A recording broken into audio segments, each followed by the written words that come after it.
Bonsoir. La question qui nous interpelle aujourd'hui est plutôt une question capitale. Et cette question naît d'une certaine passivité qui se serait installée au cœur de chaque citoyen ou au cœur de la majorité des citoyens.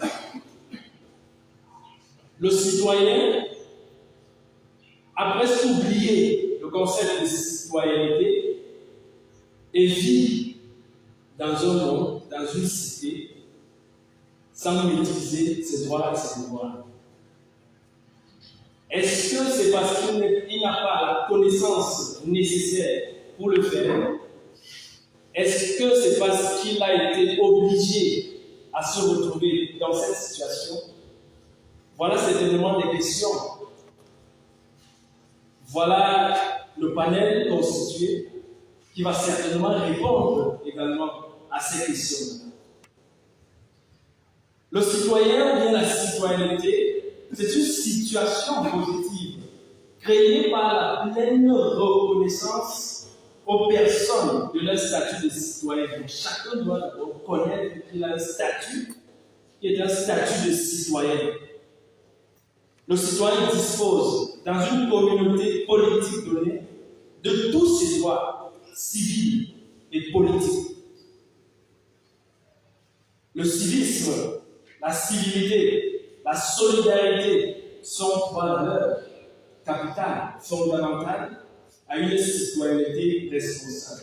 Et chacune d'elles font du citoyen l'acteur d'une vie harmonieuse. Un citoyen épanoui au sein de sa communauté, une communauté à laquelle il appartient. On parle aujourd'hui d'un étudiant, étudiant citoyen, étudiant et citoyenneté. Qui est l'étudiant? Beaucoup de personnes exercent leur statut d'étudiant en dehors de leur statut de citoyen. L'étudiant, c'est celui-là qui fait des études supérieures et suit les cours à l'université ou dans une grande école. Point final. Est-ce que cet étudiant qui suit des cours dans un établissement supérieur, il est passif? On parlera ici d'une citoyenneté passive. Aujourd'hui, nous voulons engager des gens dans une citoyenneté active. Voilà pourquoi nous avons invité l'Alliance franco-camerounaise à inviter le panel ici présent que je vais devoir présenter une fois de plus. À ma gauche, nous avons Ange Menzepo, docteur en sciences politiques, chercheur associé à l'unité de recherche politique, stratégique et sociale de la faculté des sciences juridiques et politiques de l'université de Tchang. Il est un fan de sport, surtout de football. Il aime manger du coquille avec du plantain nu, le coq sucré aussi, accompagné des bâtons de manioc. Il est actuellement en train de travailler sur un projet. Il a rédigé 3 articles qui sont en expertise. Il pratique le football, comme je l'ai dit, et il va regarder de la participation du citoyen des étudiants. Avant de lui passer la parole, je remercie déjà sa présence et je vais présenter donc le panéliste à ma droite. Il s'appelle, il s'appelle Nke Fridolin. Pendant son séjour en terminale, il est amoureux de la philosophie.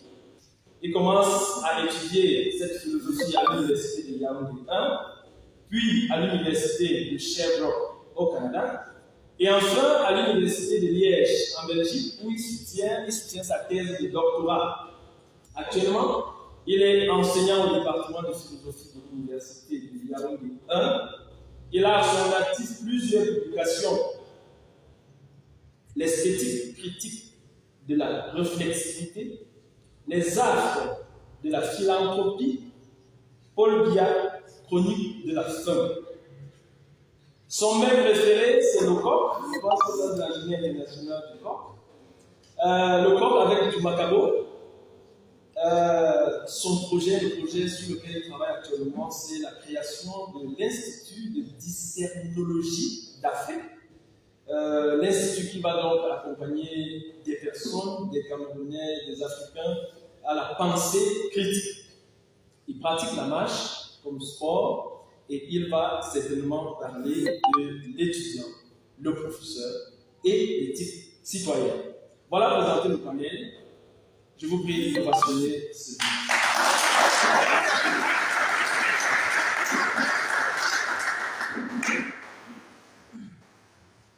La participation citoyenne des étudiants. C'est un sous-thème qui dispose, ou du moins qui détient, des fondements politiques, ou du moins des fondements légaux, qui régissent, n'est-ce pas, l'activité du citoyen dans sa communauté. Mais avant de toucher cet élément, avant de toucher ces fondements légaux, il est nécessaire d'attaquer une histoire. Il est nécessaire d'attaquer des fondements ailleurs. Il est nécessaire d'attaquer le comment, l'activité citoyenne, et ce comment, cette histoire, est détenue pour l'instant par le docteur Fridolin Gué, à qui je passe la parole pour nous parler de l'étudiant, le prof et l'éthique citoyenne. Merci de l'accueillir.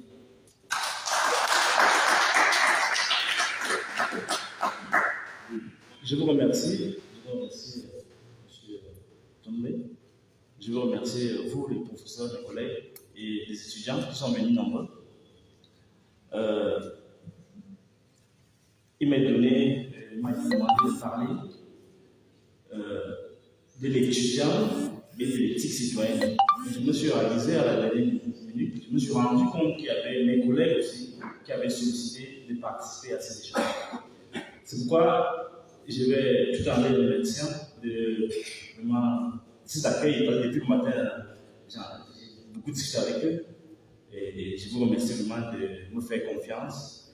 Et aux étudiants, je suis très content de vous retrouver et je demande à ceux qui sont dans les réseaux sociaux de se connecter, parce qu'il est important qu'on sache que la philosophie se fait, comme l'avait dit Marx, en tenant compte de la conjoncture du penseur. Et la conjoncture, nous allons voir tout à l'heure que l'étudiant est dans un monde avec lequel il doit interagir. Le plan de mon exposé se décline dans les ici. D'abord, comprendre c'est quoi un étudiant. Et cette question-là est une autre, c'est qu'est-ce que ça veut dire étudier à l'université surtout? Et une autre question, c'est quoi être professeur d'université? Parce que ces deux questions-là permettent de comprendre le statut de l'étudiant. La deuxième articulation, c'est d'étudier le citoyen en tant que citoyen qui est face à un ensemble d'acteurs, un ensemble d'autorités. Autorité traditionnelle, autorité académique, autorité politique. Quel est son statut? Parce que toutes ces autorités travaillent à une seule chose, en fait. Produire l'étudiant, produire l'enfant, produire un citoyen qui puisse gouverner la cité. Le troisième aspect que je voudrais analyser, c'est conseiller l'étudiant dans son rapport justement avec la politique. Et là, je vais baser avec deux exemples, le cas de la Côte d'Ivoire, le cas du Cameroun. Le quatrième point, c'est étudier l'étudiant dans son monde, c'est-à-dire que les interactions qu'il doit avoir, comment il interagit avec les réseaux sociaux, avec les enjeux du monde en cours, la question de la guerre, par exemple, la question des sectes et ainsi de suite. Et enfin, je vais analyser le statut de l'étudiant en tant que dirigeant, c'est-à-dire le futur dirigeant, le futur gouvernant. Sans plus tarder, je vais d'abord examiner avec vous la question initiale. C'est quoi l'étudiant? Faire des études universitaires, c'est un moment de la vie de celui qui aspire à certaines un rôle social, a des fonctions sociales. C'est-à-dire celui qui aspire à comprendre son monde, celui qui aspire à jouer un rôle dans son monde. Mesdames et messieurs, il faut d'abord comprendre c'est quoi l'université. L'université vise à produire un certain type d'homme, avec un certain bagage précis. C'est-à-dire un type de volonté, un type de liberté. Prétendre être à l'université, c'est savoir en réalité qu'on en sortira avec un certain état d'esprit. On ne peut pas prétendre qu'on est étudiant sans forger soi-même une personnalité. L'université forge d'abord les personnalités. C'est-à-dire l'université nourrit d'abord une imagination. L'université féconde une intelligence. Et dans ces conditions, depuis le 19e, 20e siècle, l'université c'est vraiment le creuset de ce que la civilisation a produit comme l'outil à partir duquel on développe un peuple. Et dans ces conditions, l'étudiant et l'enseignant d'université sont au cœur du phénomène des progrès sociaux. C'est-à-dire que quand on parle de l'université, on parle de l'enseignement à haut niveau, de la formation professionnelle, on parle aussi de la recherche à haut niveau, on parle surtout de l'appui au développement, dans notre cas par exemple. Donc, avec le numérique par exemple, on a vu se développer un ensemble de choses. Un ensemble dans les universités normales, parce qu'il faut aussi imaginer qu'il y a des universités qui ne sont que de nom. Font l'on disait que dans une université, il n'y a pas de bibliothèque. Dans une université, il n'y a pas de maison d'édition. Celle-là n'en est pas une. C'est pas moi qui dis. Parce qu'on dit que quand je parle, on dit que c'est moi qui ai parlé. Ça, c'est Fonlon, le grand penseur, un de mes frères du nord-est du sud-est.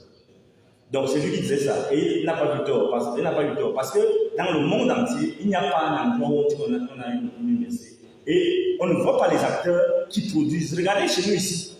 Pour produire des articles, pour produire des livres, on doit aller à l'Harmattan. On se fait humilier là-bas. On se fait voudoyer là-bas. On devient des enfants là-bas.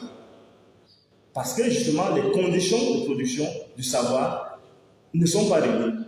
Donc, pour que le système fonctionne et donne des résultats, il faut pourtant, en amont, que le système soit bien structuré. On ne peut pas prétendre être étudiant si, en amont, on n'a pas un système universitaire qui est structuré avec des objectifs précis, avec une vision précise, avec un programme précis. C'est-à-dire une vision d'avenir. Une vision d'avenir articulée sur les besoins d'un peuple et sur les moyens mobilisés pour satisfaire ces besoins-là. Parce que l'université n'est pas là pour faire des grades, pour faire des articles simplement en l'air.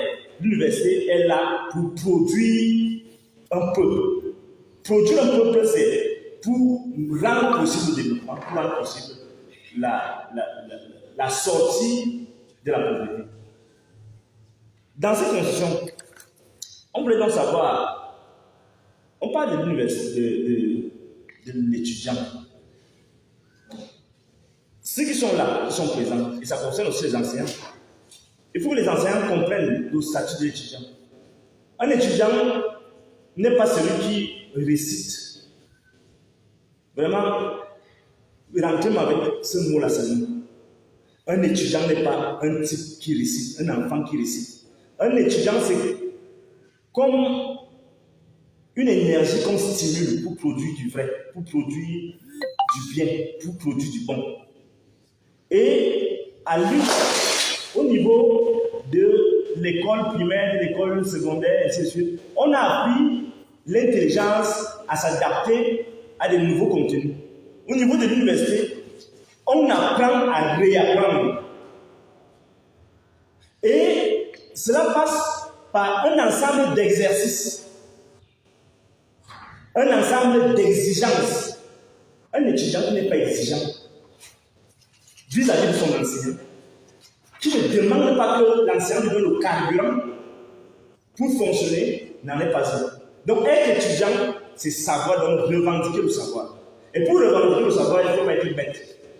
Il ne faut pas se contenter des petits rudiments. que vous donne le prof. Parfois même ils arrivent là, ils vous disent allez lire telle chose, le cours est fini. Vous voyez, avec ça vous avez eu quoi? Moi j'ai des collègues qui disent là, ils viennent là, ils disent bon voilà, vous allez lire tel œuvre. Et je dis que lui il a fait son cours. Comment peut-on accepter qu'un enseignant qui a choisi, on est dans des doutes sur leur choix, est-ce que c'était vraiment par un sacerdoce? Il ne rêve que d'avoir les postes au ministère. Mais il vient donner comment donc on peut fabriquer le développement avec des cas comme ça. On comprend donc que c'est eux, lorsqu'on les nomme finalement, parce qu'ils parviennent par un ensemble d'humiliation, par un ensemble de choses épouvantables que je renonce à dire ici. Lorsqu'ils arrivent donc à ces signes, qui croient être des signes, lorsqu'ils arrivent donc à être dans ces enfers, ils ne peuvent reproduire que ce qui les constitue, c'est-à-dire des parvenus. Comment donc les parvenus peuvent construire des hommes libres? C'est la question que nos institutions sont en train de poser actuellement. On comprend donc que ces ministres, ces directeurs généraux, ont été fondamentalement des mauvais étudiants. Non seulement qui n'ont pas compris leur rôle, mais qui ont passé le temps à ruser, à espérer l'alliage, le secours du sang, des liens de sang, des liens de cooptation, des liens de secte pour s'ériger. Donc ils n'ont fait rien d'autre que faire de l'arménisme, c'est-à-dire s'humilier. Un étudiant, pourtant, est fondamentalement l'antithèse de l'humiliation. Je voudrais qu'on se comprenne très bien. Lorsqu'on dit qu'on est étudiant, il faut savoir que on n'a pas seulement des devoirs. Tu dois faire des CC, tu dois faire ceci, tu dois faire cela. Non. Être étudiant, c'est d'abord... Oui, j'ai parlé fort, oui, c'est qu'ils comprennent pas, c'est comprennent pas. C'est d'abord un droit. Le président de la République, son excellence, bon, vous dites tout le reste, il a dit quelque chose de très important. Il a écrit un texte vraiment intéressant. Il a fait beaucoup de mauvaises choses, mais il a quand même fait aussi des petites choses bien. Vous allez voir ici que la loi, c'est l'une des avancées majeures de notre enseignement supérieur. La loi numéro 2001, base 005 du 16 avril 2001, portant orientation de l'enseignement supérieur, loi votée par l'Assemblée nationale. En son article 44, donne le droit. Il faut que les étudiants, tout le monde, quand tu es à l'université, mais quand tu es à l'université, tu dois prendre cette loi-là. Il faut apprendre à utiliser la loi. Et la loi a dit, les étudiants ou les élèves des institutions d'enseignement supérieur ont droit aux enseignements et aux activités prescrites par les programmes de formation. C'est votre droit. Quelqu'un qui vient là, il me dit que, ou bien il vient, comment ils vont se faire, ils vont prendre les choses sur Internet. Je les connais, même chez moi là. Ils prennent beaucoup de choses sur Internet. Et quand on les attrape, ils punissent les étudiants. Les étudiants doivent aller trahir. Ils doivent aller se plaindre. C'est votre droit. Parce qu'il vient par là, on le paye et puis là, il fait des recherches, il ne dort pas. Ouais, moi, je n'ai pas dormi depuis. Le fait que j'ai voyagé toute la nuit. Et en même temps, je décrivais. En fait, c'est mon plaisir là. Comme les autres ont le plaisir d'être. D'autres aussi ont le plaisir de lire des choses. Ouais. Donc l'étudiant dit, moi j'ai mon plaisir, ce ne sera jamais des étudiants. Mon plaisir, c'est que je vais lire, je vais écrire, je vais parler le français, je vais dépasser les spécialistes de style.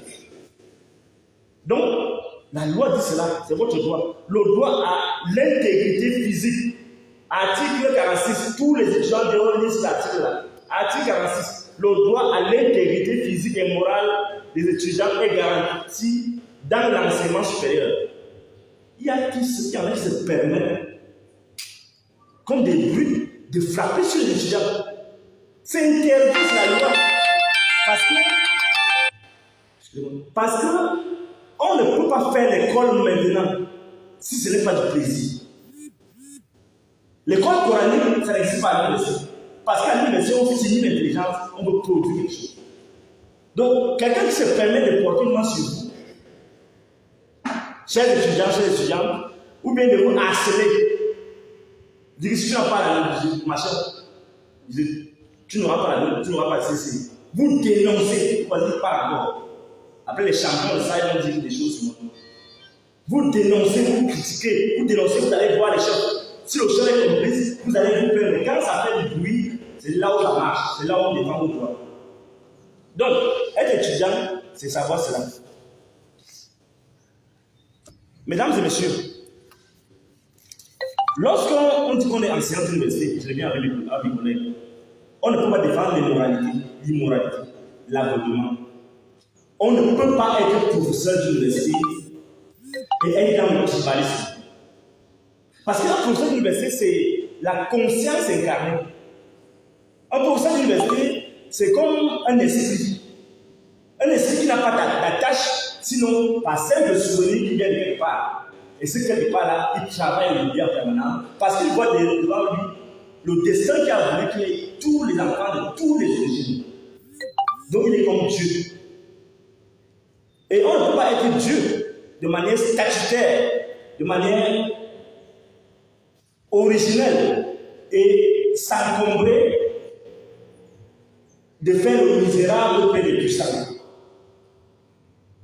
Ceux qui le font et qui sont récompensés doivent en avoir honte. Chers collègues, si vous renoncez à faire valoir votre jugement, vous êtes disqualifié pour être professeur d'université. Si vous embrassez le pari de la torture, de l'assistanat, de l'assassinat, du pillage et des crimes sous prétexte de défendre la nation, vous êtes indigne de la touche. Dans ces conditions, l'enseignant n'a qu'un rôle, c'est stimuler le génie qui est en chaque étudiant. Il y en a qui réussissent par eux-mêmes à enlever le petit savoir que les enfants ont amené secondaire. Ils tuent le petit savoir par des exercices d'abrutissement. En lui racontant l'ensemble des choses. On voit là les professeurs d'université qui sont même parfois plus fanatiques que les villageois prêtres pasteurs qui détruisent nos familles là. Ils sont plus fanatiques encore. Comment un type qui incarne la rationalité, parce que la rationalité c'est quoi? C'est le doute. Comment peut-il censément devenir l'acteur du cirque de l'immoralité, de l'opprobre?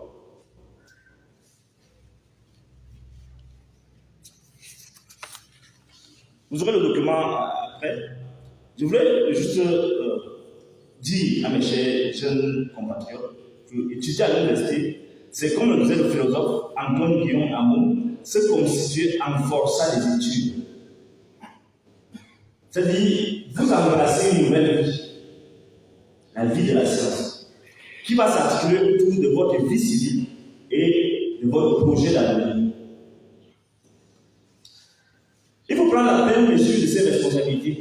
Parce que réussir à être étudiant, c'est-à-dire à être le laboureur du savoir, c'est en même temps se construire en potentiel créateur. C'est pourquoi je vous dis, en tant qu'étudiant, chacun doit, lorsqu'il fait ses études, lorsqu'il lit, il doit se palper en permanence. L'école d'aujourd'hui, c'est ça que l'école là-bas. L'école d'aujourd'hui a d'autres exigences. Réussir dans la vie, aujourd'hui, c'est développer d'autres potentialités. Pareil pour les enseignants. Les enseignants qui ne développent pas peut-être un autre génie vont se retrouver dans des situations où ils vont conditionner les étudiants, où ils vont se laisser aller dans la part des pouvoirs, parce que le pouvoir veut toujours contraire. Et ils ne pourront pas avoir la liberté de transmettre ce pourquoi ils sont là. C'est pourquoi l'étudiant doit comprendre qu'il y a un nouveau monde dans le monde. L'école, ce n'est pas seulement les normes, ce n'est pas seulement les liens. D'abord, les liens, les normes, toutes ces choses-là, on va les réformer. Parce que c'est devenu l'école des parlements. Les gens qui entrent parce qu'ils comprennent ici, comprennent là. On ne sait comment ça fonctionne. Donc, ne rêvez pas que je vais aller à l'ENAM. Rêvez que je veux être un entrepreneur. Je veux être dans l'auto-emploi. Parce qu'évidemment, ce n'est pas pour demain que vous allez entrer à l'ENAM. Tout est barricadé, les gars. On a tout barricadé les gens là-bas. Il faut beaucoup chanter, beaucoup t'humilier, beaucoup ramper, beaucoup t'affaler pour que tu puisses espérer, que ton père puisse espérer aussi que tu ailles là-bas. Et tu ne sais pas ce qu'il va faire là-bas la nuit pour que tu entres à l'ENAM. Donc pourquoi tu veux que ton père s'humilie comme ça? Mais ça ne t'empêche pas d'être compétitif. Être compétitif, ça veut dire que tu fais ton école, mais en même temps, tu développes, tu te parles. Tu vois tout le monde qui est devant toi. Internet, ce n'est pas seulement Facebook. Internet, c'est Google, c'est tout cela. Tu es dans les sciences. Tu es dans les sciences, ça veut dire que tu fais la chimie. Tout est sur Internet. Tous les protocoles sur Internet. Il y a tous les jeunes génies que vous voyez en Europe, partout aux États-Unis. Ils voient tout ça. Quelqu'un commence à fabriquer l'avion à partir d'Internet, comment ça fonctionne. Tout le savoir est versé là-bas. Quand je faisais ma thèse, j'avais coupé toutes les histoires de Facebook, tout ça, j'ai coupé ça pendant des années, parce qu'il fallait que je me concentre à Google, à toutes les plateformes où le savoir est ici. Et c'est là où vous allez voir vous-même vers quoi vous allez votre vie. Il faut savoir que l'université, c'est l'endroit où, véritablement, on laisse notre imagination fructifier. C'est pourquoi je suis contre cette façon dont nos parents, ils ont cette façon d'étudier. Ils croient qu'ils vont étudier dans l'université. Quand tu rentres, tu dois aller venir prier, après tu vas aller voir le pasteur. L'école de vos enfants, la vie de vos enfants, il faut la laisser. Il faut les laisser vivre leur. Parce que c'est par rapport à ça qu'ils vont, en cherchant partout, ils vont trouver leur chemin. Un parent qui a un enfant à l'université ne peut pas baliser un chemin pour lui. Sauf si on se retrouve à être dans la haute sphère, comme ils le font là, le gré à gré, c'est-à-dire qu'on sait qu'il y en a qui espèrent que même à un certain niveau, même son fils va prendre sa place. Et partout, vous allez voir, il est préfet, il est gouverneur, son fils aussi sous-préfet, son fils aussi adjoint gouverneur. Vous allez voir, il est général, il est ici, son fils aussi capitaine. Vous allez voir, il est professeur d'université. Il fait tout pour son enfant, même s'il est bête comment, il est aussi professeur d'université. Quel est le pays on va professeur? Quel est le développement qu'on a cité? Être étudiant, c'est savoir sortir, même si je vais vous raconter l'histoire d'un enfant. J'étais le prof de sa mère à l'IS supérieur de management public. Un jour, il est venu tout en aérien. Il dit, pourquoi vous êtes si content, madame, d'être à la santé? Elle me dit, ils ont eu un grand scandale à la vie. C'est que son mari est trop riche et il peut mourir d'angoisse parce que son seul fils unique, il est artiste. Donc là, comme mourir, son fils est artiste. Et ce n'est pas ça le plus grave. Le plus grave, c'est que cette nuit-là, la veille, son fils, il est rentré, il était à la danse. Et il a fait avoir une petite carrière. Et il croyait qu'il lui a parlé la vérité. Et son fils est rentré, ils ont eu des prises de bec. Et son fils lui a lancé, quand tu vas mourir, il va prendre tout ça. Et son père est parti, son mari est parti dans la chambre, il fait mourir. Il a dit, non, laisse l'enfant, il a le soir. Il ne va pas prendre le soir encore en lui. Je vais garder l'autre sélection. Bon, on passe l'exemple, dire, vous voyez, vous allez pour faire tout ça, tuer les gens, entrer les cadavres, vous enfants pour venir, et tout cela est pour les femmes. Donc, laissez les enfants évoluer, même quand ils sont tout petits.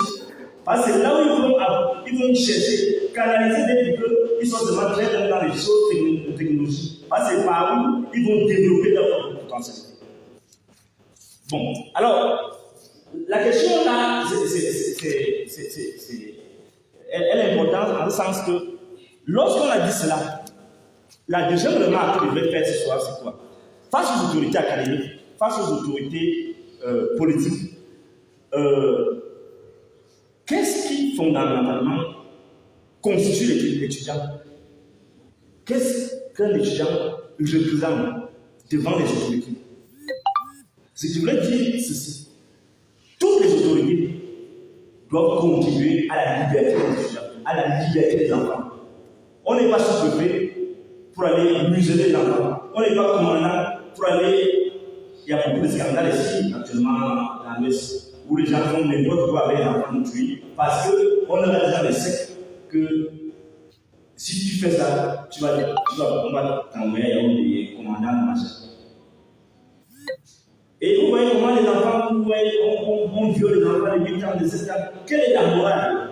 L'éthique donc qui gouverne l'étudiant, l'enfant, ne peut pas éclore. Il ne peut même pas avoir l'idée du beau, l'idée du droit, l'idée de valeur, l'idée de justice. Si dans un moment comme celui-là, il voit les enfants se faire sourire comme ça, les petits enfants, les petits garçons.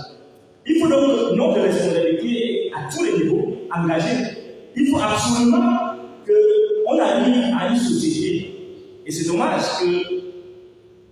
qu'on laisse prospérer ce genre de choses et que les gens trouvent toujours le moyen de se soustraire à la loi. C'est donc fort dommage qu'on puisse arriver à ce genre de situation-là.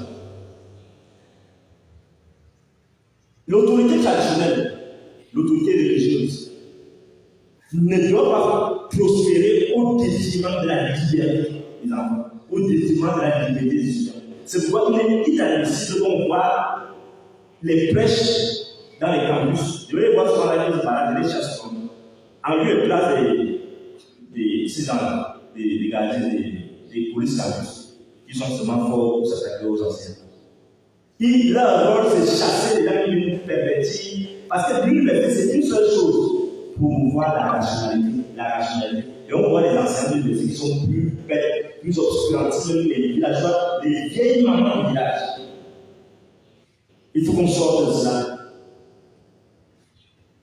On n'est pas payé à l'université pour venir. Il y a un qui dit là, moi je n'avais pas pour l'université, je fait mon cours dans le monde.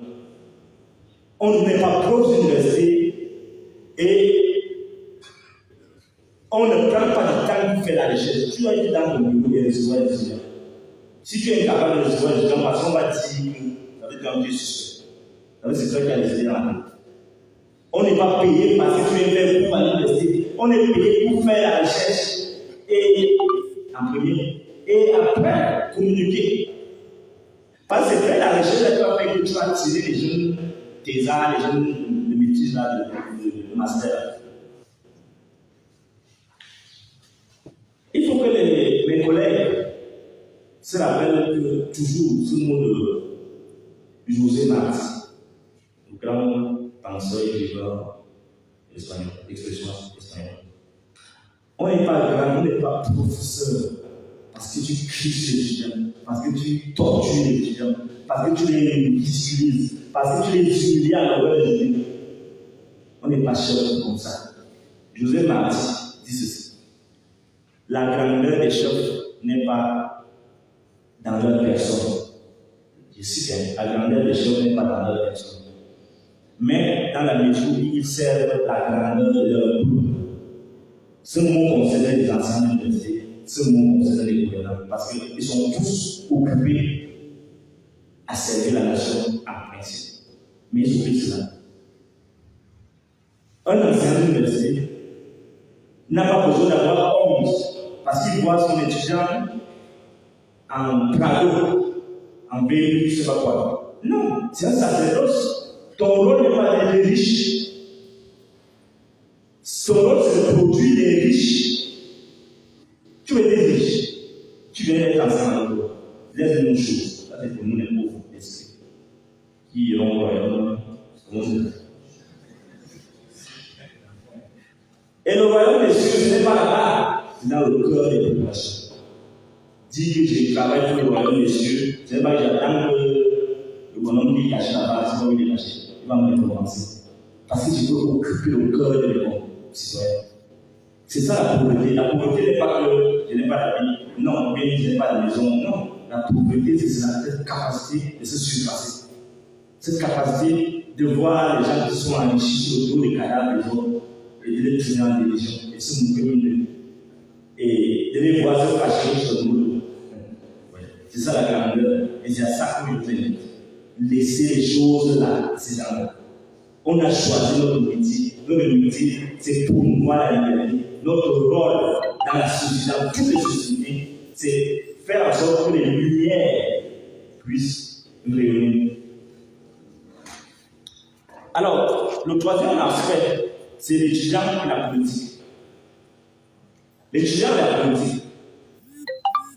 Il y a un célèbre homme politique camerounais qui avait dit l'école aux écoliers, n'est-ce pas? La politique aux. Mais je suis penseur, moi je suis philosophe, je critique le pouvoir. C'était pas une bonne idée. On ne dit pas ça comme ça. Quand tu dis ça, les gens qui sont à la tête des universités là, c'est là où il y a la même la politique. La politique est dans l'université maintenant le faux selon. L'université camerounaise est politisée. Pour être nommé, il faut que tu fasses allégeance au chef là-bas. Pour être nommé, d'abord, on ne peut pas avoir des bons étudiants. Vous commencez par le dire. Si le président de la République, chef d'État, président du conseil d'enseignement supérieur de la recherche scientifique, ne préside pas le conseil d'enseignement supérieur de la recherche scientifique. Nos universités sont en train de mourir à cause de ça. Qui se fâche, je le dis. On n'a pas une université. Vous voyez là, c'est des monuments du passé. Je suis à l'université et ils ont des collègues là, vous avez été dans les universités. Ce n'est pas ça l'université. Ça, c'est pas une université. On ne sait pas si on enseigne là-bas. J'ai étudié ça et je dis. Parce que l'université, si on veut vraiment enseigner, on va réorganiser. On ne sera plus le sens que les gens me disent que j'ai fait sociologie. J'ai fait philosophie, je reste borné là. Non, moi je dis que les étudiants qui sont là, vous êtes là, dis aux autres. Même s'ils gardent ça, oubliez ça. Quand vous êtes dans une discipline, sachez que vous ne pouvez rien faire dans cette discipline-là si vous ne regardez pas les autres disciplines. Ils veulent vous noyer. Je vous dis que le Seigneur veut vous noyer. Parce que l'enjeu, c'est ça. Vous rendez bête et que c'est puissant. Que leurs enfants fassent des bonnes études ailleurs et qu'on soit comme ça avec des petits gens comme ça, égarés, perdus. Allez faire la recherche. Même si vous n'aimez pas, vous allez faire vous-même votre propre recherche. Si vous partez sur cette base où vous êtes ancien, vous êtes étudiant, j'ai fait maths, tu as fait maths toute la journée, un jour, 2 jours, 1 an, 4 ans, si tu fais maths, tu peux faire maths. Tu vas être à l'école normale, c'est seulement 5 classes. Tu fais philo, au moins vous êtes à 4 classes. C'est 5 classes de philo. Ils ne sont pas capables de comprendre qu'ils peuvent ouvrir beaucoup de postes. De telle sorte que la décentralisation, la régionalisation qui arrive là, que les écoles eux-mêmes décident par la compétition qui sont le plus. Ils disent non, on ne voit que 4 personnes, 5 personnes. Vous avez un gouvernement comme ça, qui force seulement 4 personnes. Vous êtes en première année, 1000. En troisième année, vous finissez vous avez même 500, 600. Mais on prend seulement 5 à l'école normale.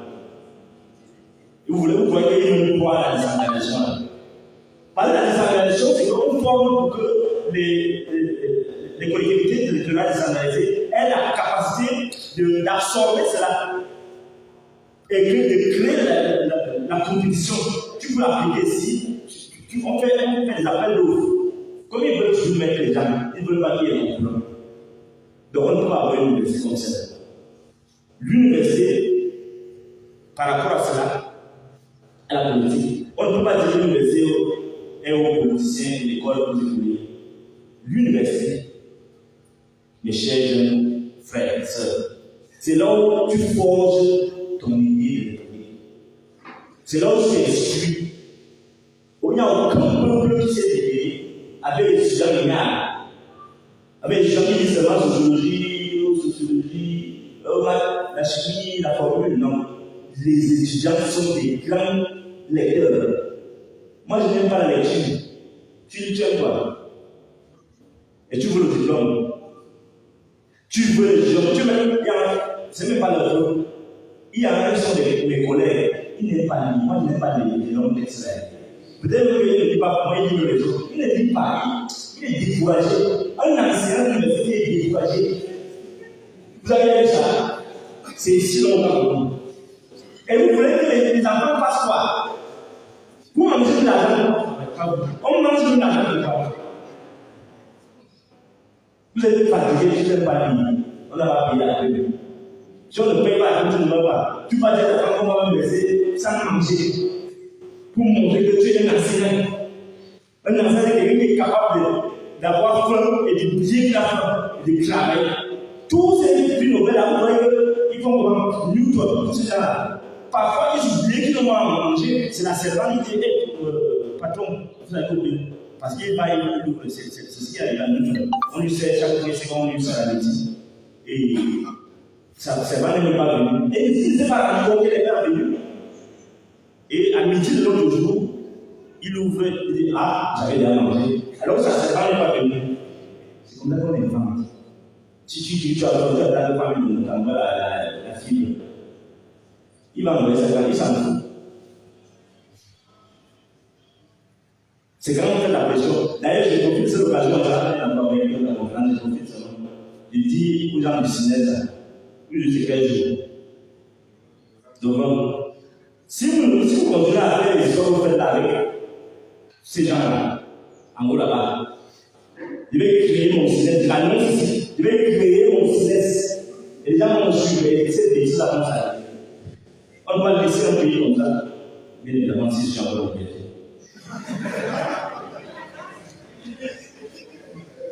Parce qu'en fait, mesdames et messieurs, et vous savez, nous sommes les oubliés de la liberté. J'aime bien cet écrivain, l'expression espagnole, José Marti. José Marti dit, je cite, la liberté, écoutez bien, rapidement avec ça, écrivez ça, écrivez, on est collègues là, écrivez ça, écrivez. Vous ne pouvez pas comprendre. Que c'est nous qui devons changer ce pays. Dès que vous intimidez un peu là, vous commencez à fuir. Vous fuyez quoi? C'est le pays qui est là. Comment on va former nos étudiants? Écrivons ceci. La liberté est le droit pour tout homme d'être honnête. La liberté est le droit, c'est le droit, est le droit pour tout homme d'être honnête. Pardon, c'est honnête. Faites votre cours. Pas de cette sauver. Faites vos recherches innovantes. Et si le peuple va changer, en haut, moi les gars, moi je suis un capitaine, on va les ramasser là-bas au CNS. Et en haut aussi, il y a des munitions. Nous, entre nous étudiants, entre nous étudiants anciens, applaudissez, c'est vrai. Applaudissez.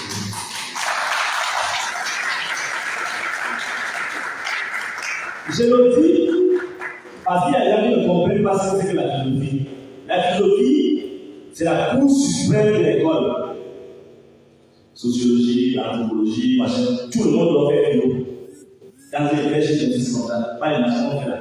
Ils ne savent même pas ce que c'est qu'organiser un système d'enseignement supérieur. Et quand on nous l'a dit, moi je suis expert international. Ils ne savent même pas ça.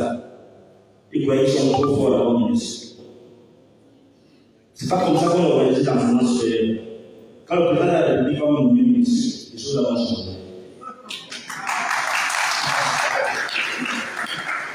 Je peux comprendre que c'est le seul poste de participer. Bien que si on nous montre mon ami, comme il est là, il a fait la honte. Il le dit ici. Il a demandé dans sa poste de l'autre. Bon. Donc, on est là. Il a regardé le souvenir. On ne va pas nous envoyer. Ils ont tout pris. Même lui, il ne veut pas nous. Donc, on va demander de lui. Je m'appelle d'abord. Donc, l'école, la philosophie, c'est la plus supérieure de l'école. Donc, on ne peut pas interdire à un philosophe de penser. Sinon, qui va sauver le peuple?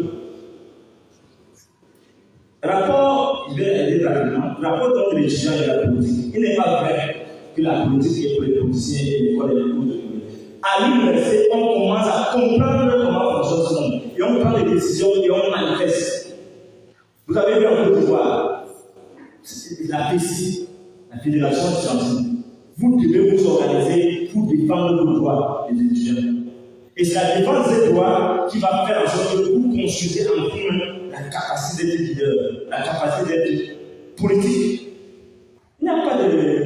C'est vrai qu'il y a une différence radicale lorsqu'on fait la recherche et lorsqu'on décide de comprendre le fonctionnement du monde.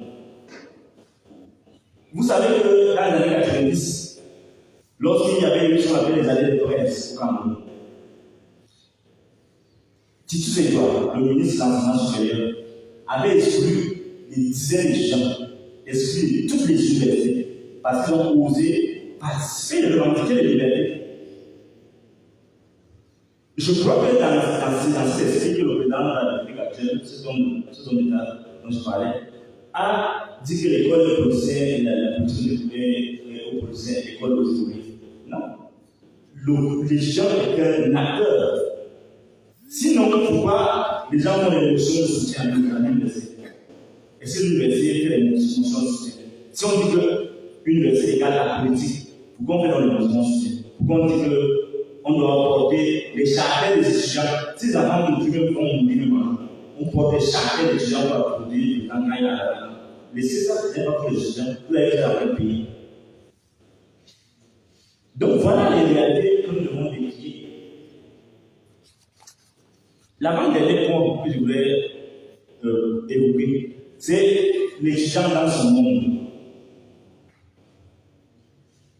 Et à ce niveau-là, je vous invite tous les étudiants et étudiantes à comprendre que l'université, c'est la seule institution, c'est la chance énorme que vous avez de vous réaliser pleinement comme citoyen. Et à l'université, on ne doit pas sortir de l'université sans être capable de douter de tout. Douter de tout. Un étudiant qui ne doute pas de tout ne peut pas développer, ne peut pas aller loin. Et les enseignants qui ne promeuvent pas le doute, qui sont assis dans les conventions, dans les croyances, n'aident pas ce pays à se développer. Souvenez-vous du livre qu'on appelle L'homme révolté. Pourquoi on enseigne ça à nos enfants, L'homme révolté?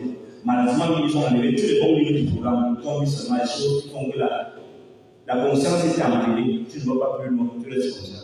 Tu nages dans le vide. Les gens comme Albert Camus, ils vous parlent de l'homme révolté. La littérature, ça sert à quoi? C'est pour fortifier cette volonté.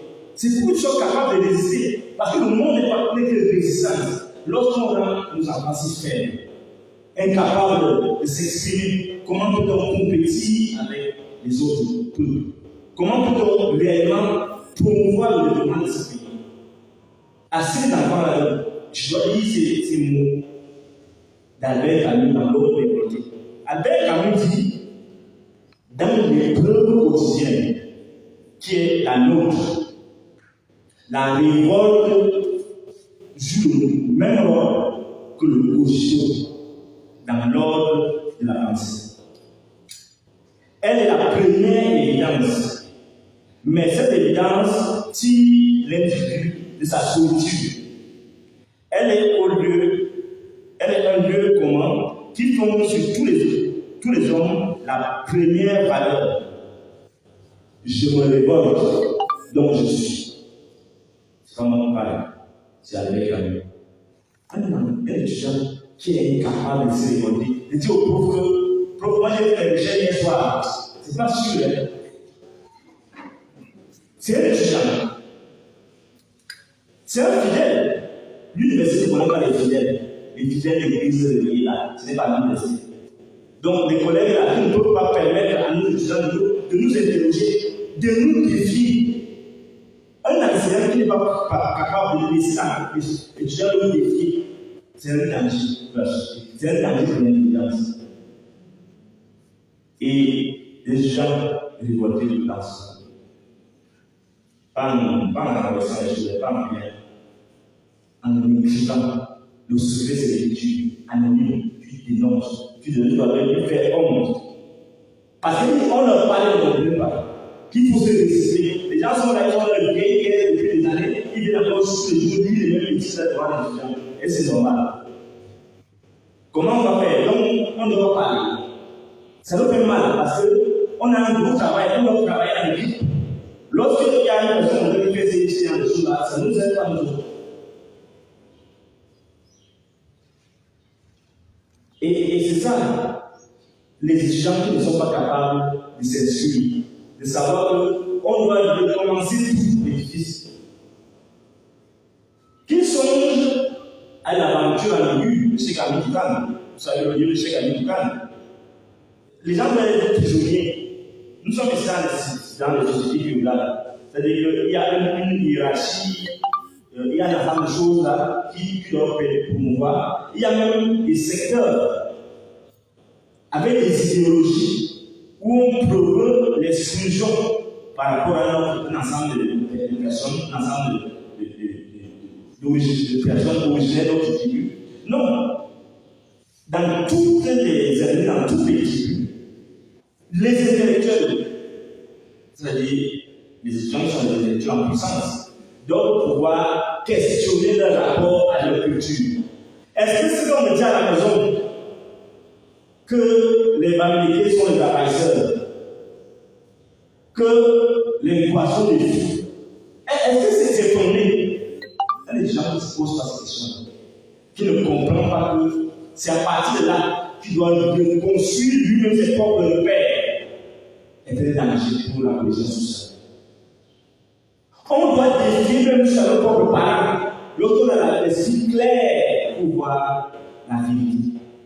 Pour voir qu'on ne peut pas se développer si on ne fait pas de mieux. Si on ne réussit pas à voir qu'ici, on peut nous diviser. Et on peut nous diviser parce qu'il y a quelques groupuscules déjà en haut là, dans chaque tribu qui sont allongés des positions de pouvoir et qui veulent les conserver. Et c'est une bonne guerre.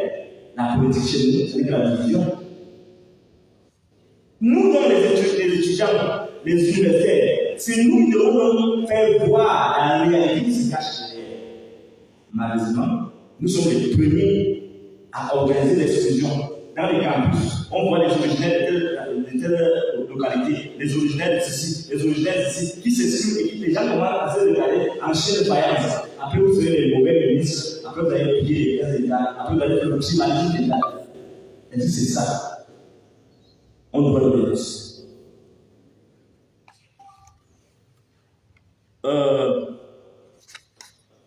Je vais terminer par. Je saute beaucoup de choses parce que je ne peux pas se dire là. Et parce que le temps, vous allez acheter les livres. Donc, je vais aller au dernier point. Le dernier point, c'est l'étudiant ou l'utilisant de l'élément.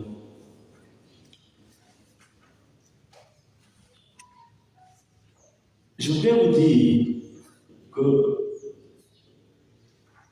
le Cameroun qui vient, l'Afrique qui vient, ne peut rien faire si on n'a pas forgé un esprit. Un esprit qui soit une identité. Qu'on dise que les Camerounais sont désormais des gens comme ça.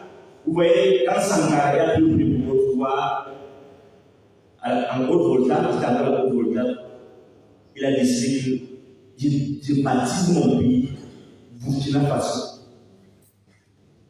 Le pays des hommes intègres. C'est-à-dire que, et je montre que moi-même je suis intègre, par l'exemple. Notre pays est en l'amour et en guerre. Et ce qui nous dirige, pour la plupart, sont des rapaces au sens propre du terme. Je n'ai pas une image à la réalité. Ce n'est pas moi qui dis ça, c'est le dans la Bible. Il se disait dans un discours où est l'esprit patriotique. Et il se posait la question comment on peut fonctionner avec des gens comme ça? Ils ont dit qu'ils n'ont aucune notion de respect de l'humain.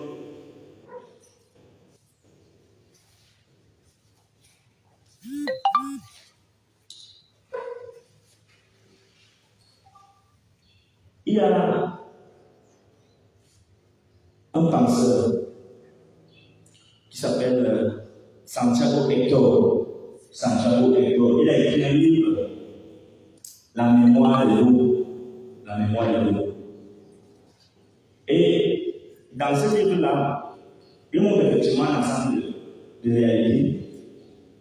Et il montre que lorsqu'on a entendu le destin, c'est comme si on vivait dans une cage. On est engagé. Engagé, on est en cage. Et on a vécu toute notre vie dans cette cage-là. Lorsqu'on a entendu le destin, c'est-à-dire que la cage est sur l'eau. Lorsqu'on a entendu le destin, on est comme on devient comme une sorte d'oiseau. On apprend à voler. Voler n'est pas voler, non, je n'aime pas là. Voler, c'est aller au-delà. Voyager dans son esprit, à travers la littérature, à travers l'ensemble des choses. Et c'est cette entreprise, à travers laquelle on réussit à sortir du quotidien pour appréhender une réalité autre. Et qu'on s'efforce de revenir sur nos pas pour voir le chemin parcouru, qu'on devient véritablement non. On ne peut pas être à l'université et ne pas sortir du dogmatisme, ne pas sortir des lieux communs, ne pas sortir de l'héritage. La question qui est là, comment on fait pour sortir de l'héritage, pour la fructifier, ou bien pour sortir de la malédiction. Être étudiant, être enseignant à l'université, c'est vivre, comme dirait Nietzsche, grand philosophe allemand, vivre dans les signes, où rien ne touche. Rien ne touche parce que tu es capable de transformer tout suivant les canons de la norme rationnelle, de la justice, des valeurs éthiques, des valeurs de vérité, des valeurs de justice. Il faut que chacun de nous, étudiants comme enseignants, refuse le statut d'engagé. On peut mettre tout le monde dans la cage, on peut mettre tout le monde dans la cage. Non. On va briser les cages, les chaînes, on va briser la porte, on va sortir, on va voler de notre propre cerveau. On ne va pas nous emprisonner.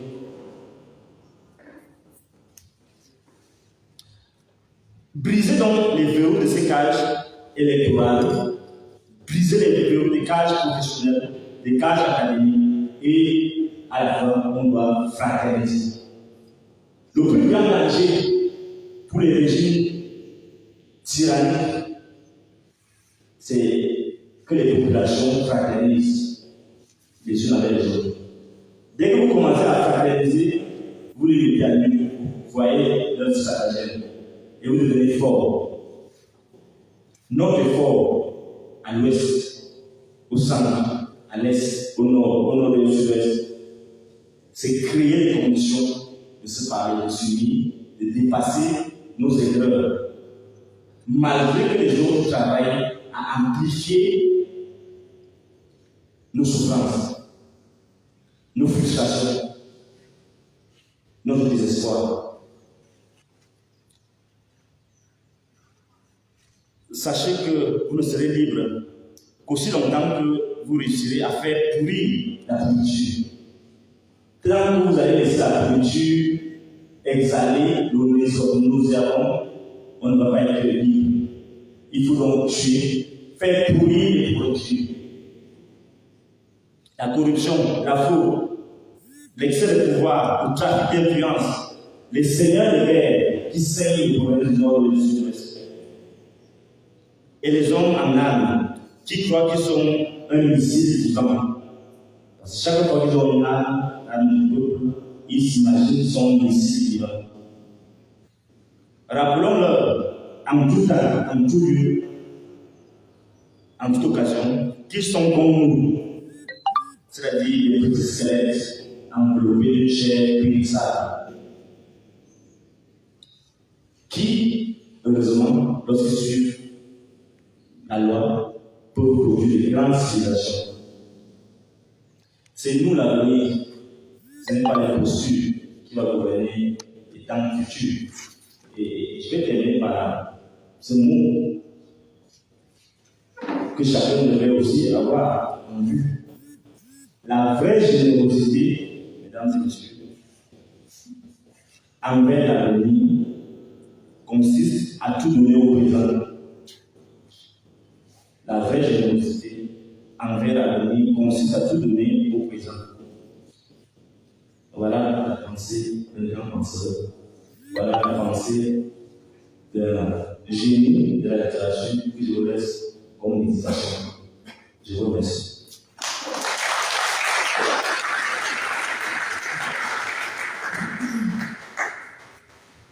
Merci. C'était très intéressant, très enrichissant. Je vous prie d'applaudir une fois de plus pour le docteur.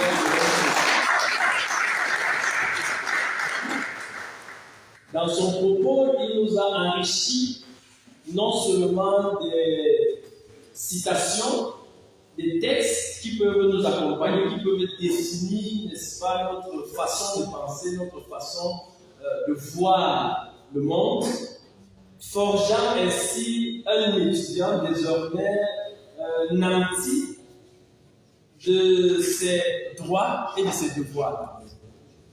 Il commence dans son propos, je ne peux pas aller de bout en bout, mais ce qu'on peut retenir de son propos, c'est que M. Fridolin Couquet trouve que l'université, c'est un endroit idéal pour produire un peuple, pour rendre possible la sortie de la pauvreté. Ça, c'est le rôle de l'université. Alors, ça, c'est ce qui devrait être. Parce que, par après, il présente aussi ce laxisme ou bien cette absence réelle d'université dans notre pays. Il présente les problèmes qui empêchent à l'étudiant de manifester ou bien d'être un citoyen activement engagé. Il parle de la corruption, du favoritisme, des pratiques sectaires, de l'humiliation des étudiants, le fait de tempérer, de donner des programmes qui vont tempérer leur conscience et bien d'autres choses. Des pratiques par leurs professeurs qui empêchent l'éclosion même de la pensée de l'étudiant. Et cela pourrait être l'élément, le blocus même de son épanouissement. Il parle du rôle de l'étudiant dans la politique. Il parle du rôle de l'étudiant d'abord dans son monde estudiantin. Qu'est-ce qu'il doit faire? Qu'est-ce qu'il doit réclamer? Il parle de l'étudiant dans le monde politique, dans la vie politique. Comment est-ce qu'il doit participer à la politique?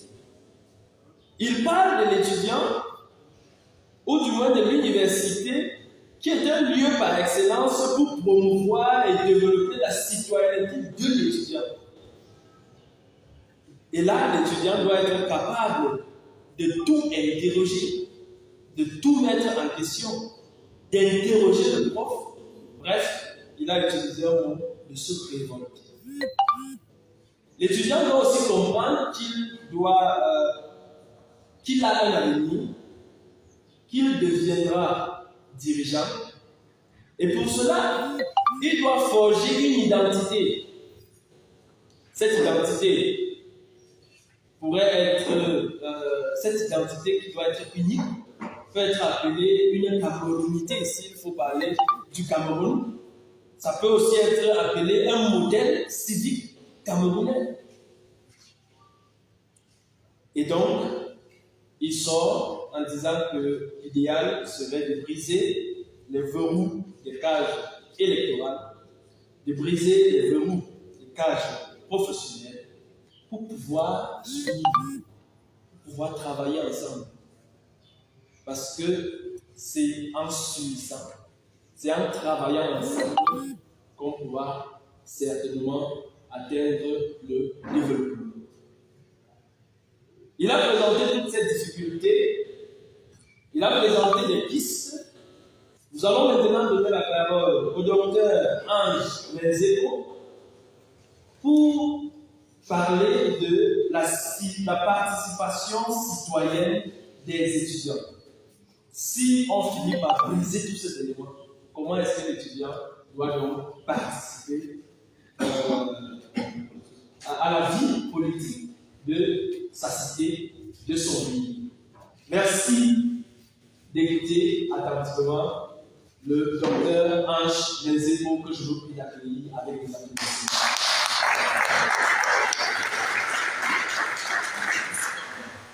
Merci, M. Franklin Tomé, pour la parole que vous m'avez donnée. Je vais remercier l'AFC Jean pour la confiance qu'elle porte à mon endroit en me permettant de m'associer au docteur Fridolin qui, cet exercice qui se veut intellectuel, pour l'accompagnement intelligent de la jeunesse camerounaise. Alors, il faut dire que lorsque le docteur Fridolin qui a fini de parler, le docteur Ange Menzeko se demande qui il est pour s'y parler lorsqu'il faut faire une sorte de classification entre mon prédécesseur et moi. Je suis au pied de l'échelle pendant qu'il se situe au moins au milieu de l'échelle. Mais cela dit, sur le plan scientifique, comme il a d'ailleurs dit, même les plus jeunes en matière à enseigner à leur CENI, il a d'ailleurs demandé aux étudiants de se révolter lorsqu'ils feraient face à des enseignements qu'ils auraient du mal à élucider. Alors, nous allons parler de la participation citoyenne des étudiants. Notre propos sera axé sur 5 points majeurs. D'abord, des considérations générales sur le sujet des droits. Ensuite, nous parlerons des stratégies de participation citoyenne que nous proposent les étudiants. En outre, nous mettrons en exergue les buts de cette participation, les obstacles à la participation, et puis nous sortirons par quelques recommandations qui permettront aux étudiants d'avoir une participation citoyenne plus efficiente. Alors, j'ai attrapé pendant que je me baladais sur Facebook une question de Fridolin Moué. Il demandait que peut l'étudiant pour le développement de sa cité. Je suis parti un peu de là pour mener ma réflexion et d'entrée de jeu sur les considérations générales. Il est difficile de parler d'un sujet sans en saisir les tours et même les contours. Il est donc nécessaire pour nous de comprendre les concepts de citoyenneté, de participation et même d'étudiants, afin de lever tout amalgame sur le sujet. C'est vrai que le modérateur et le docteur qui ont un peu parlé de l'étudiant, mais j'ai un apport, quelque chose de plus qui vient s'ajouter à la construction qu'ils ont donnée à la notion d'étudiant. Dans les démocraties, il faut dire que la citoyenneté est perçue comme un ensemble des droits et des devoirs des citoyens qui, en tant que membres de la communauté politique, sont habilités à participer aux affaires publiques. Vote, éligibilité, accès à l'administration, possibilité de s'exprimer publiquement, et on peut ajouter à ces droits des droits spécifiques comme le port d'armes. La notion de citoyenneté combine ainsi droits et devoirs liant à la fois la participation et l'assujettissement. Elle suppose par ailleurs une allégeance à la communauté politique. Concrètement, la citoyenneté donne le droit de participer, mais aussi le devoir d'être soumis conformément au contrôle, au contrat social de Jean-Jacques Rousseau. Aussi, l'étudiant citoyen a le droit de prendre part au bon fonctionnement de sa nation, mais aussi le devoir de se soumettre aux exigences légales posées par celle-ci. La citoyenneté revêt cependant un aspect flou. Elle peut aussi bien désigner l'individu dans son rapport avec l'état d'énergie communautaire que l'individu doté de droits civiques imprescriptibles dans les démocraties. Être citoyen, c'est appartenir à la communauté politique d'une nation, s'acquitter des devoirs et jouir des droits civils, politiques et sociaux qui s'y attachent et participer ainsi aux affaires de la cité. La citoyenneté, depuis la Révolution française, est incompatible avec toute discrimination fondée sur une inégalité de naissance. Autrement dit, dans la citoyenneté, tous les hommes sont égaux en droit et pouvoir. Aucun élément ne permet de parler d'être supérieur et d'être inférieur à partir de la naissance des uns et des autres. Cela dit, dans le principe, aucun étudiant ne dépasse l'autre, si ce n'est au niveau de l'année académique où, naturellement, on a des aînés académiques. La citoyenneté, toujours, donne lieu à un débat. Durant les années 90, on a noté le déclin de la participation électorale, le déclin du syndicalisme et, selon certains, du sens civique à travers la perte de la civilité liée ou alors se manifestant par la politesse. Et cela a fait craindre un affaiblissement irréversible de la citoyenneté. On serait tenté de poser le même diagnostic avec la société estudiantine camerounaise, où on se rend compte que de plus en plus les cas de violence, tant verbales que physiques, sont commis dans nos universités. Les étudiants qui s'en prennent verbalement à leurs camarades ou en faveur, on commence à compter des cas. À travers la citoyenneté, les valeurs de responsabilité et d'engagement sont remises au goût du jour. On attend voir des étudiants responsables et engagés, mais qui est donc l'étudiant? Trivialement, l'étudiant est une personne qui suit des cours à l'université ou dans une grande école, M. Tombe l'a précisé, mais suffit-il de suivre les cours d'une université ou d'une grande école pour être étudiant? En autre sens, à mon sens, le débat devient intéressant à ce niveau lorsqu'il faut apprécier la qualité même de l'étudiant. Finalement, pour moi, l'étudiant sera celui-là qui inscrit dans une université ou une grande école, il suit des cours, s'étant acquitté de ses divers devoirs, le paiement des droits universitaires étant le devoir prioritaire. Vous convenez avec moi que dans les amphis, on aura des personnes qui suivent les cours, puisqu'on ne l'identifie pas formellement, mais sont-ils les étudiants? Je réponds non, parce qu'ils n'ont pas payé les droits universitaires, par exemple. Alors, l'accomplissement de ce devoir de paiement de droits universitaires confère définitivement la qualité d'étudiant d'une université ou d'une grande école précise. Le coût de ces droits universitaires diffère naturellement d'une institution à une autre. Tout ceci est une évidence pour tous. On ne peut avoir la qualité de membre d'une structure, quelle qu'elle soit, sans s'appliquer aux exigences d'inscription à celle-ci. Que dire de la participation? Le dictionnaire français l'a défini comme l'action de participer à quelque chose. C'est le fait de prendre part à une activité. Il s'agit donc d'apprécier la part prise par des personnes s'étant acquittées des droits universitaires et suivant les cours dans une université ou une grande école, dans la construction d'une société où les uns et les autres restent égaux en droits et devoirs. Quelques questions fondamentales guident la présente communication. Comment s'y prennent-ils? Pourquoi le font-ils? Y parviennent-ils toujours? Il est ainsi question de mettre en lumière les stratégies observées dans la composante estudiantine de la société camerounaise, les enjeux poursuivis par cette dernière, mais aussi les obstacles auxquels elle fait face. C'est à l'issue de l'appréciation des obstacles que les suggestions et recommandations seront faites pour garantir aux étudiants une participation absolument citoyenne, loin des clichés et stéréotypes qui accompagnent le quotidien de ces hommes et femmes à part entière, voyoutisme, voyouterie, prostitution, arnaque, etc. Intéressons-nous à présent aux stratégies estudiantines de participation à la construction de la citoyenneté. Il s'agit là de la question comment? Comment les étudiants participent-ils à la construction de la citoyenneté? Il convient au préalable de préciser que les stratégies sont définies comme le comportement inféré expose des régularités de comportement observées empiriquement. Elle se révèle à l'observation et à travers la régularité des comportements. Ainsi, les stratégies ne sont pas données, elles se construisent au fil des actions de l'acteur. On les observe afin de les codifier et les classifier. Selon Jacques Beaujour, les stratégies sont les conduites attitudes qu'utilisent les acteurs pour progresser vers leurs objectifs. Elles sont élaborées en fonction des ressources et des contraintes. Elles peuvent être à la fois offensives ou défensives, c'est-à-dire que les conduites des individus tendent à réaliser les objectifs et aussi à échapper aux conséquences des objectifs recherchés par les autres. C'est dans cette dynamique-là que les étudiants agissent afin de participer à la construction de la citoyenneté au Cameroun en général et à Tchad en particulier. Ils agissent également pour éviter les sanctions prévues par la réglementation en vigueur.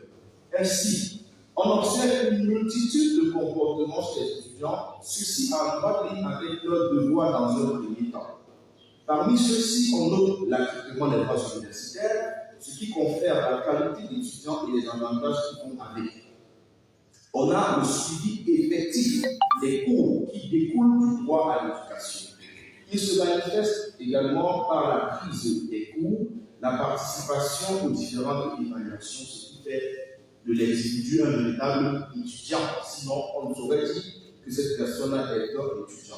On a aussi la participation politique, sur laquelle nous allons davantage plus étaler. Comment est-elle appelée?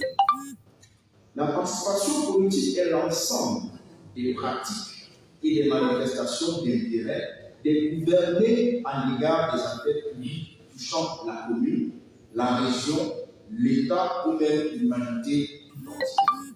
S'agissant du débat sur la participation politique, la question autour de celle-ci soulève toujours celle des droits du citoyen et des conditions d'attribution de la citoyenneté.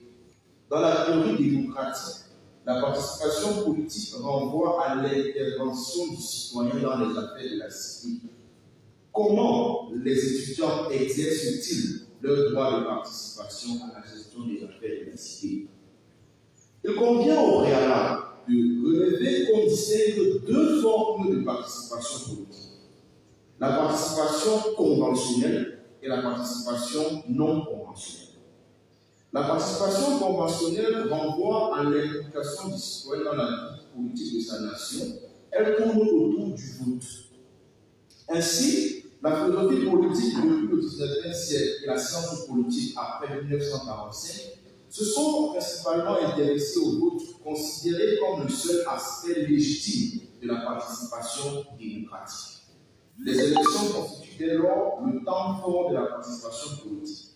Cette forme s'étend également à tout ce qui permet de construire le processus électoral, écoute des émissions politiques, discussions et débats politiques, le militantisme dans les partis politiques, l'engagement syndical, l'implication dans les activités associatives, la participation à des mobilisations collectives, mais aussi l'acquisition d'un mandat élu local sont d'autres exemples de participation dite conventionnelle. Les étudiants se retrouvent bien évidemment dans ces différentes activités et on connaît des exemples d'étudiants qui sont conseillers municipaux à la commune de Tchad, par exemple. La participation dite non conventionnelle fait référence aux activités qui ne sont pas acceptées par la culture politique dominante, même si c'est une pratique légitime. Elles ne sont pas acceptées, même si c'est légitime. Alors, la participation dite non conventionnelle est constituée d'activités légales, signer une pétition, boycotter un produit, organiser une marche, faire des dénonciations, comme le docteur qui signalait tout à l'heure, ou encore des activités violentes, occupation des bâtiments, destruction de documents, occupation de l'espace public. Et on a vu en début d'année académique à Tchad des étudiants de cycle de recherche, notamment de master et de doctorat, qui ont occupé l'entrée du rectorat sur une information faisant état de la réduction des effectifs dans ces cycles de recherche-là. Celle-ci a duré quelques jours avant qu'une solution ne soit trouvée par les autorités de l'université de Tchad, permettant ainsi à ces étudiants de décamper. On a également vu dans les rues de la ville de Jean, des étudiants marchaient suite au massacre des jeunes élèves dans la ville de Goma il y a de cela quelques mois. À titre de rappel, Gabriel Allemand et Sidney Verba distinguent trois types de culture politique. La culture politique paroissiale, centrée sur les intérêts locaux, correspondant à une structure politique traditionnelle et décentralisée, elle a tendance à tribaliser le vote et donc à construire la participation politique autour de l'ennemi. On a la culture politique de suggestion, qui est propre aux régimes autoritaires et dictatoriaux, dans lesquels les citoyens sont passifs et subissent les orientations des gouvernants. On a enfin la culture politique de participation, qui correspond aux régimes démocratiques dans lesquels les contributions des uns et des autres sont voulues. Ainsi, les actions des étudiants sont en étroit rapport avec la culture dominante au Cameroun. Leurs différentes conduites se rangent dans l'ensemble des possibles prévus par la réglementation en vigueur. Après ces éléments sur quelques pratiques des étudiants, on se demande pourquoi les adoptent-ils. Comment comprendre, par exemple, que les étudiants aient été rassemblés à la maison du parti RDPC du temps à l'occasion de l'élection présidentielle d'octobre 2018? Pourquoi ont-ils accepté un tel rassemblement? Qu'est-ce qui motive les divers comportements? C'est le troisième temps de notre propos qui porte sur les enjeux de la participation citoyenne des étudiants. L'enjeu est ce que chaque acteur cherche à obtenir dans le lieu de relations créées à l'occasion d'une situation organisationnelle. On dira ici que l'enjeu est ce que chaque étudiant cherche à obtenir dans le lieu des relations créées à l'occasion d'une situation organisationnelle. Il s'agit donc de voir ce que les étudiants globalement et même individuellement poursuivent dans leur engagement en société. L'enjeu s'assimile aux objectifs, ce que vise l'acteur dans la situation immédiate. Il renvoie très largement aux opportunités que l'acteur découvre dans la situation. Ces opportunités sont elles-mêmes fonction de la capacité de l'acteur à les découvrir à l'état latent, à assumer et soutenir les risques associés à chaque stratégie et à établir des relations avec d'autres et donc des relations d'interdépendance. Stratégiquement, on a toujours besoin d'un acteur pour construire ses intérêts. Les objectifs sont en fonction du contexte, mais ils sont également construits au fur et à mesure que la situation organisationnelle évolue. Assimilé aux objectifs, l'enjeu est ce que prétend ou semble poursuivre l'acteur. Et dans le cadre de la préparation de cette communication, nous avons posé deux questions à quelques étudiants. La première, qu'est-ce qui peut pousser un jeune étudiant à s'investir en politique? La seconde, qu'est-ce qui peut amener un jeune étudiant à fuir la politique? La première question permet de définir les enjeux de la participation politique des étudiants et la seconde renseigne sur les contraintes sur lesquelles nous allons revenir un peu plus haut. Avant de nous appesantir sur les enjeux de la participation politique des étudiants, quels objectifs sont poursuivis à travers les autres attitudes qu'ils adoptent dans le champ de la participation citoyenne? Ces objectifs sont manifestes pour l'attente, car quelquefois les étudiants ne savent pas toujours qu'ils sont en train de le faire. Ils n'ont pas toujours à l'esprit que l'acte qu'il a posé vise à atteindre tel objectif. On va citer ici comme exemple d'enjeu qui n'a pas forcément un rapport à la participation politique. La consécration de la qualité d'étudiant afin de bénéficier des avantages qui vont avec. Et à titre d'exemple, à l'Université de Caen, les étudiants bénéficient d'une assurance santé à 100% du remboursement ou de la prise en charge de leurs problèmes de santé. Et afin que celle-ci soit activée, la preuve de la qualité d'étudiant est apportée. Il en est de même pour la réduction des coûts du transport aérien à hauteur de 50% sur l'ensemble du réseau domestique de Cameroun. Et comme l'a précisé le communiqué de M. le recteur, il faut présenter les pièces qui justifient votre qualité d'étudiant. Donc, l'enjeu poursuivi par le gouvernement universitaire c'est de ne pas bénéficier de cela pour ceux qui prennent les vols et d'avoir les soins de santé gratuits pour ceux qui pourraient avoir des problèmes de santé. De notre point de vue, si l'éducation est un droit pour les jeunes, il ne reste que celle-ci devient un devoir pour le jeune citoyen qui doit aller à l'une des sources de l'éducation. L'étudiant construit ainsi sa responsabilité. Il y a en filigrane le respect des institutions et même des parents qui se battent pour envoyer leurs études à l'université dans une dynamique de respect de ce que j'ai appelé le contrat familial. Il y a également un enjeu symbolique induit par la qualité d'étudiant. On connaît tous la très gonflante phrase « Je suis étudiant A » et toutes les petites portes que cela ouvre dans les activités au quartier. Revenons sur les enjeux de la participation politique. Ils construisent l'engagement de l'étudiant.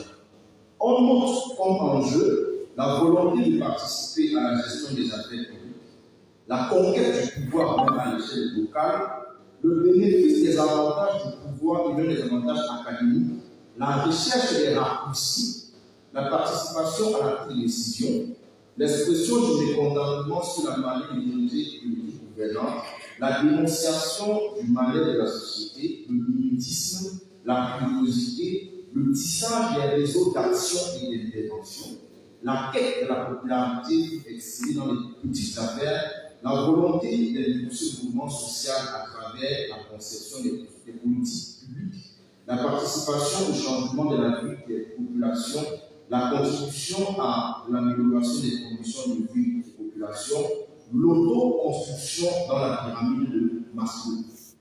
Alors, quand j'ai parlé de la richesse des raccourcis, c'est quoi? C'est des petits réseaux.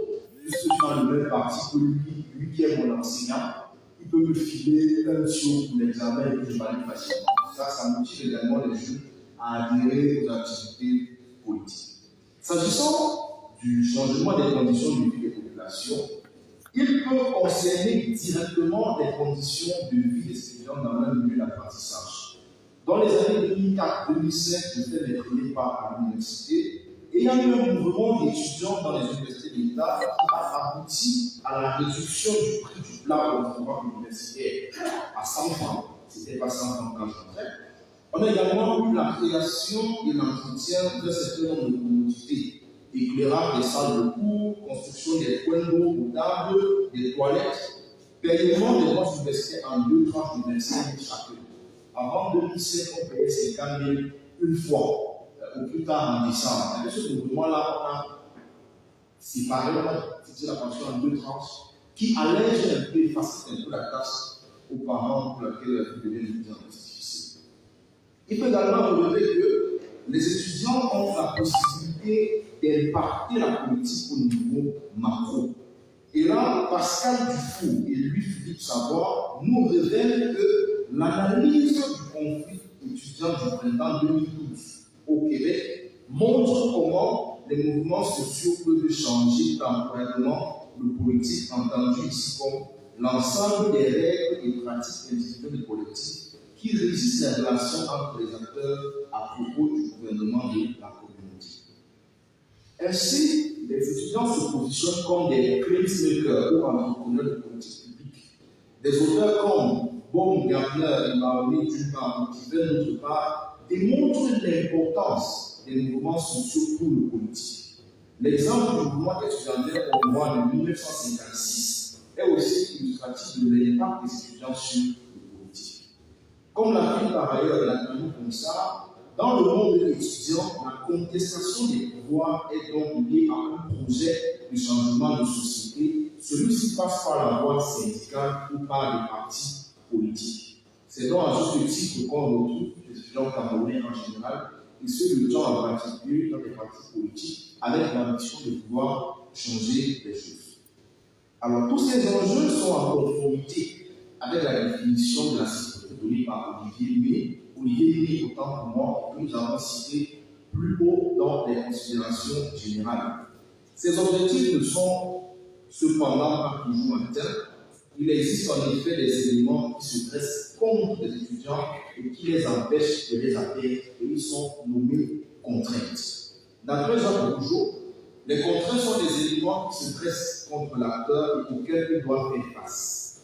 Michel Crozier et Erard Ribet considèrent les contraintes comme les incertitudes que comporte la réalisation des activités des acteurs.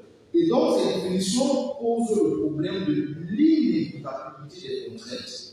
Pendant qu'il poursuit son action, l'acteur fait face à des situations qui l'empêchent de progresser.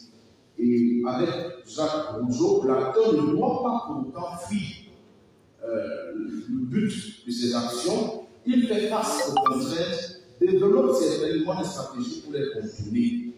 Et les incertitudes constituent des aléas qui laissent planer une possibilité que l'activité de l'acteur n'atteigne pas le but visé. Alors, fort de tout ce qui précède, nous appréhendons les contraintes comme l'ensemble des éléments inhérents ou non à un acteur qui empêchent l'atteinte des objectifs qu'il poursuit. De manière contextuelle, il s'agit des éléments inhérents ou non aux étudiants qui empêchent l'atteinte des objectifs qu'ils poursuivent et qui leur sont assignés. D'abord, les contraintes intrinsèques. On les retrouve au sein des étudiants. Nous mettons en exergue la délinquance juvénile, la mauvaise compagnie, le mimétisme, le matu-vu. Et heureusement, dirais-je, elles ne concernent que quelques étudiants qui prennent plaisir à l'alcool, la drogue, le sexe, dépensant parfois les droits universitaires au grand désarroi des parents et de la nation. Ils ne peuvent donc pas accomplir le devoir qui leur incombe de prendre part à l'éducation qui leur est gracieusement ouverte par les pouvoirs publics et pour laquelle les parents se saignent. On a également comme contrainte intrinsèque l'ignorance du rôle qu'ils peuvent jouer dans une perspective de gouvernance où toutes les composantes de la société ont une partition à jouer. Combien d'étudiants de la ville de Tchad en particulier, du Cameroun en général, sont par exemple au courant de l'article 40, alinéa 1 de la loi numéro 2019-024 du 24 décembre 2019 portant pour le général des CPI qui dispose, je cite, toute personne physique ou morale peut formuler à l'intention de l'exécutif communal ou régional toute proposition tendant à impulser le développement de la politique territoriale concernée ou à améliorer son fonctionnement. Combien savent qu'ils ont le devoir, dirais-je, de faire des propositions à leur municipalité pour changer ou alors pour améliorer le fonctionnement. Les étudiants camerounais sont davantage au courant des mouvements du mercato en Europe, ce qui n'est tout de même pas mauvais, mais est-ce que cela est véritablement utile pour notre développement de savoir que Messi a rempli pour un autre contrat au FC Barcelone ou que Mbappé pourrait aller du côté du Real de Madrid? Toutefois, même lorsque ces gars sont au courant de l'existence des lois, il existe d'autres éléments, d'autres contraintes qui les empêchent de faire ce qu'ils devraient faire. Et là, nous parlons des contraintes extrinsèques. Il s'agit là d'une catégorie d'obstacles qui se retrouvent à l'extérieur des étudiants et qui s'imposent à eux, notamment dans la perspective de la participation politique. Ce sont, à titre illustratif, le poids de la religion, le caractère mystique de la politique. Comment un chrétien peut-il faire la politique, milieu par excellence du sabre? Cette phrase révélatrice d'un préjugé est très présente dans certains milieux, notamment les milieux religieux, où la politique est présentée à tort ou à raison comme un péché. De ce fait, les étudiants croyants se tiennent très loin d'elle. Le caractère mystique de l'activité politique la présente comme le milieu par excellence des coups bas, de la malhonnêteté, de la torture. Et un étudiant m'a dit, je veux voir mes futurs enfants grandir. Ainsi, du fait de la peur qui anime certains étudiants, ils préfèrent se tenir très loin de la politique. J'ai peur d'être torturé, m'a répondu un de mes à-côtés. Toutefois, je m'interroge. Torture-t-on quelqu'un pour rien dans l'absolu? Je pense que non. Il faut être sage. Et comment? Voici quelques recommandations pour une participation citoyenne efficace des étudiants. La responsabilité et l'engagement gardent la citoyenneté passent par, premièrement, une prise de conscience de la valeur de l'étudiant, élite académique contemporaine et Deuxième, une pensée pour la douleur des parents, afin de ne pas rendre vain les efforts qu'ils fournissent pour envoyer leur progéniture à l'université. Une projection sur l'avenir, afin de s'imaginer parents et ressentir la gêne qu'on aurait si nos enfants demeurent gaspillés nos efforts. Également, l'éducation politique. En effet, la participation politique suppose un apprentissage individuel au cours de la socialisation politique, mais aussi un apprentissage collectif. Pour cette raison, la démocratie, pour s'exercer dans les conditions d'éducation civique et de liberté, ne peut s'enraciner que dans la durée. À cet égard, la proclamation de la démocratie subit le risque d'un échec à court terme si elle ne s'accompagne pas d'une intense éducation civique et de la possibilité de participation sans risque. La socialisation politique garantit un certain nombre de fonctions, la fonction de pérennisation du système, la fonction de stabilisation du système et la fonction de soutien du système. Ainsi, en se laissant guider par les principes politiques, les étudiants assurent la stabilité et la pérennisation du système politique, qui ont la possibilité de reproduire selon les exigences de l'heure ou alors de modifier. L'autre recommandation, c'est la curiosité, qui doit animer les étudiants afin qu'ils aient un intérêt pour les activités qui permettent la socialisation politique, goût pour les émissions politiques, recherche et lecture de la documentation sur les droits et devoirs des citoyens afin d'éviter de s'inscrire en faux avec l'État détenteur du monopole de la violence physique et légitime chez Max Weber. C'est d'ailleurs l'exercice de ce monopole de la violence physique légitime qui est craint et fait fuir certains étudiants. Il faut se cultiver afin de savoir éviter de franchir la ligne rouge dans un état de droit qui ne rime pas du tout avec l'anarchie, tout en maîtrisant le type de culture politique dominant. Les étudiants doivent se rassurer qu'ils agissent dans la légalité, qu'ils agissent dans le circuit de l'ensemble des possibles déterminés par l'état de droit. Nous suggérons pour sortir aux décideurs et aux docteurs que lorsqu'il sera nommé, la vulgarisation des enseignements de droit et sciences politiques à travers la dispensation des prémices de ces disciplines dans toutes les facultés, un peu comme le cours d'entrepreneuriat. Car si l'ignorance de la loi n'est pas une excuse, celle-ci doit être publicisée et vulgarisée à travers tous les moyens possibles et même la coercition qu'offre le programme académique. En définitive, loin de prétendre avoir tout dit, les étudiants ont une part essentielle à tenir dans la construction de la citoyenneté au sein de la société camerounaise en général et le temps en particulier. Il y va de leur intérêt comme de ceux de l'environnement humain dans lequel ils vivent. Je vous remercie pour votre attention.